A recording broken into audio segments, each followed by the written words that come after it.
Hello students, welcome back to my channel learn with Seema ma'am. তোমরা যারা কলকাতা ইউনিভার্সিটির আন্ডারে বিএ, বিএসসি, বিকমের ফার্স্ট সেমিস্টারের স্টুডেন্টসরা রয়েছে, আজকের ক্লাসটা তোমাদের সকলের জন্য অত্যন্ত গুরুত্বপূর্ণ।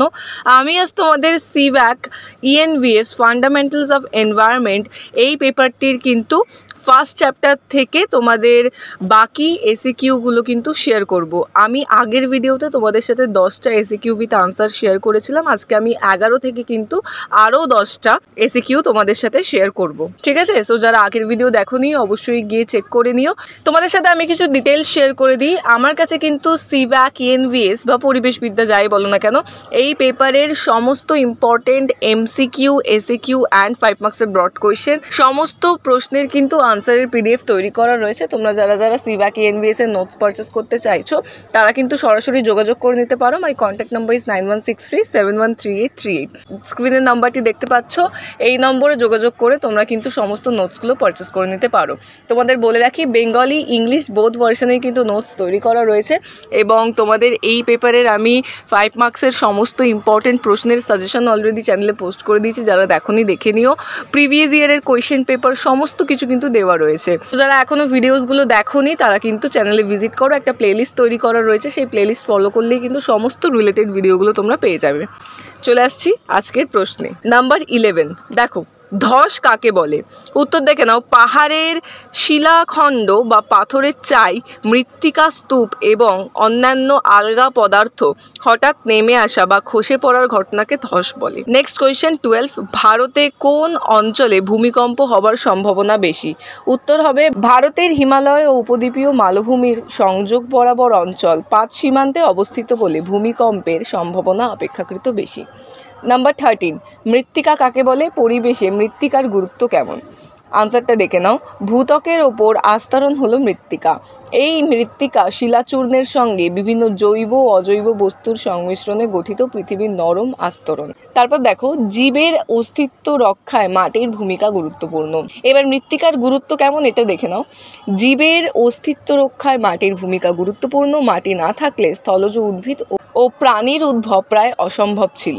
মাটির উপরের কোমল ও সরস আস্তরণ থাকার জন্য জীবের অস্তিত্ব ও ক্রমবিকাশ সম্ভব হয়েছে। অর্থাৎ বায়ুমণ্ডলীয় প্রতিটি উপাদানের ভারসাম্য রক্ষায় মৃত্তিকা প্রত্যক্ষ ও পরোক্ষভাবে সাহায্য করে। চলে আসছি next question number 14, sustainable development বা স্থিতিশীল উন্নয়ন কাকে বলে? উত্তর দেখে নাও। সাস্টেইনেবল ডেভেলপমেন্ট হলো এমন একটি উন্নয়ন ব্যবস্থা যা বর্তমান প্রজন্মের চাহিদা মেটাবে কিন্তু ভবিষ্যৎ প্রজন্মের উন্নয়ন ব্যবস্থা বা উৎপাদন পরিকাঠামোকে ক্ষতিগ্রস্ত করবে না।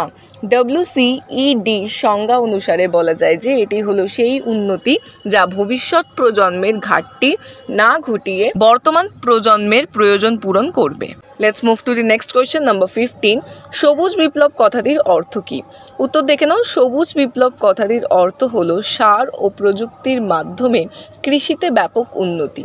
আচ্ছা, আমি তোমাদের আবারও রিপিট করছি, আমি কিন্তু তোমাদের এই সিভ্যাক ইএনভিএস ফান্ডামেন্টালস অফ এনভায়রনমেন্ট বা পরিবেশবিদ্যা যাই বলো না কেন, এই পেপারের সমস্ত নোটস আমি তৈরি করে রেখেছি। 1 মার্কসের এমসিকিউ, 2 মার্কসের এসিকিউ এবং 5 মার্কসের তোমাদের ব্রড কোয়েশ্চেন সমস্ত প্রশ্ন কিন্তু সাজেশন ওয়াইজ উত্তরের পিডিএফ আমার কাছে তৈরি করা রয়েছে। সো যারা সিভ্যাক ইএনভিএস এর নোটস পারচেস করতে চাইছো তারা কিন্তু সরাসরি যোগাযোগ করে নিতে পারো। মাই কন্ট্যাক্ট নাম্বার ইজ 9163713838। এই নম্বরে যোগাযোগ করে তোমরা বাকি ডিটেলসগুলো জেনে নিয়ে নোটসগুলো কিন্তু পারচেস করে নিতে পারো। এবং তোমাদের বলে রাখি, যারা চ্যানেলে নতুন রয়েছো এরকম গুরুত্বপূর্ণ ভিডিওগুলো সবার আগে পাওয়ার জন্য অতি অবশ্যই কিন্তু চ্যানেলটিকে সাবস্ক্রাইব করে নিও এবং বেল আইকনে হিট করে দিও, তাহলে তোমরা সবার আগে নোটিফিকেশনগুলো পেয়ে যাবে। তোমাদের মধ্যে অনেকেই আমাকে কোয়েশ্চেনটা করো যে আমি তোমাদের কী কী সাবজেক্টস পড়িয়ে থাকি। আমি একটু শর্টলি তোমাদের বলে দিই। আমি কিন্তু তোমাদের হিস্ট্রি অনার্স পড়িয়ে থাকি। সো প্রথম সেমিস্টারের যারা হিস্ট্রি অনার্সের স্টুডেন্টসরা রয়েছে তোমাদের কিন্তু অনলাইন কোচিং ক্লাসেস চলছে। যারা ক্লাসেস করতে চাইছো তারা কিন্তু স্ক্রিন দেওয়া নম্বরে যোগাযোগ করে ক্লাসে জয়েন করতে পারো। তোমাদের বলে রাখি, তোমাদের প্রত্যেকটা প্রশ্ন ধরে ধরে বুঝিয়ে দেওয়া থেকে শুরু করে লিখিয়ে দেওয়া সমস্ত কিছু আমি আমার ক্লাসে করে থাকি এবং অনলাইন ক্লাসগুলোকে যথাযথ চেষ্টা করি অফলাইনের মতো করে করানোর। সো যারা পড়তে চাও তারা কিন্তু যোগাযোগ করে নিও। এবং মাইনর পেপারের মধ্যে আমি পড়িয়ে থাকি তোমাদের পলিটিক্যাল সায়েন্স, হিস্ট্রি এবং বেঙ্গলি।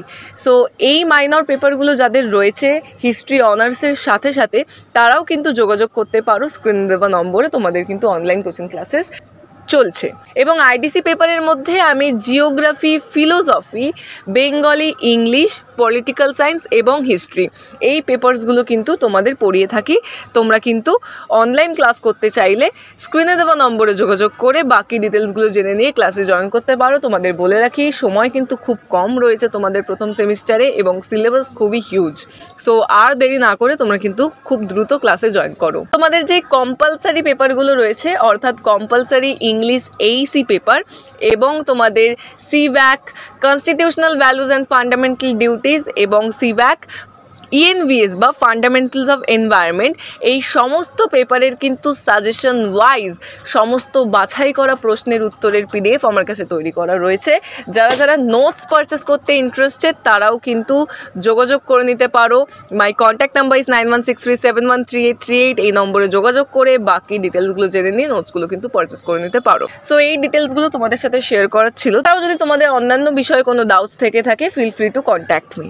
ওকে, চলে আসছি নেক্সট কোয়েশ্চেন।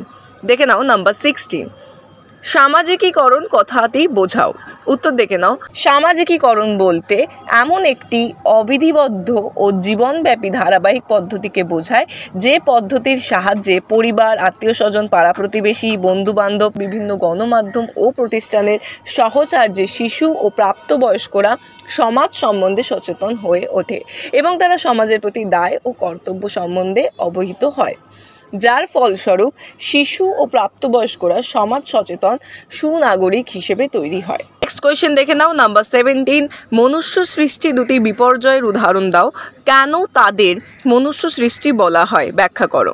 উত্তর, ভোপাল গ্যাস দুর্ঘটনা ও জাপানের হিরোশিমায় বোমা নিক্ষেপ স্বাভাবিকভাবে বা প্রাকৃতিক কারণে এই দুর্ঘটনা ঘটেনি, মানুষের নিষ্ক্রিয়তার জন্য ঘটেছে। নেক্সট কোয়েশ্চেন নাম্বার 18, বাঁধ কি? উত্তর দেখে নাও। বন্যার প্রকোপ থেকে রক্ষা পাওয়ার জন্য নদীর অতিরিক্ত জলকে যে জলাধারে আটকে রাখা হয় তাকে বাঁধ বলে। কৃষি, শিল্প এবং অন্যান্য প্রয়োজনে এই জল কাজে লাগানো হয়। নাম্বার 19, ধসের দুটি কারণ লেখো। উত্তর দেখে নাও। ধসের একটি প্রাকৃতিক কারণ হলো অত্যাধিক বৃষ্টি। এর ফলে পাহাড়ি এলাকার মাটি ও পাথর এবং ঢালু জায়গার মাটি আলগা হয়ে ধসের সৃষ্টি করে। ধসের একটি মনুষ্য সৃষ্টি কারণ হলো মানুষ নিজেদের স্বার্থে অরণ্য ধ্বংস করে মাটির উপরে গাছপালার আচ্ছাদন নষ্ট করে ফেলে, ফলে বৃষ্টির জল অনবরত মাটির মধ্যে প্রবেশ করে, ধসের সৃষ্টি হয়। Next question number 20, green technology বা সবুজ প্রযুক্তি কি? এই প্রশ্ন কিন্তু ইম্পর্টেন্ট, ঠিক আছে? উত্তর দেখে নাও। সবুজ প্রযুক্তি হলো এমন একটি প্রযুক্তি যাতে পৃথিবীর প্রাকৃতিক পরিবেশের কোনো রকম অবক্ষয় না ঘটিয়ে ভবিষ্যৎ প্রজন্মের জন্য তাদের ব্যবহারকে সুরক্ষিত করা হয়। সো এই ছিল আজকের 10টা SAQ with answer. First chapter থেকে কিন্তু আমি আরও কিছু তোমাদের সাথে SAQ শেয়ার করে দেবো যেগুলো তোমাদের এক্সামের জন্য ইম্পর্টেন্ট, এবং এরপরে আমি তোমাদের 5 মার্কসের কোয়েশ্চেন আনসারগুলোও শেয়ার করব আস্তে আস্তে। সো যারা চ্যানেলে নতুন রয়েছো বা আমাকে প্রথমবার শুনছো বা দেখছো তারা কিন্তু অবশ্যই চ্যানেলটিকে সাবস্ক্রাইব করে নিও এরকম গুরুত্বপূর্ণ ভিডিওগুলো সবার আগে পাওয়ার জন্য। এবং তোমাদের যেমনটা আমি বললাম, তোমাদের কিন্তু সমস্ত ইম্পর্টেন্ট প্রশ্নগুলো আমার কাছে তৈরি করা রয়েছে সিভ্যাক ENVS এর। যারা নোটস পারচেস করতে চাও তারা কিন্তু স্ক্রিন দেওয়া নম্বরে যোগাযোগ করে বাকি ডিটেলসগুলো জেনে নিয়ে নোটসগুলো পারচেস করে নিতে পারো।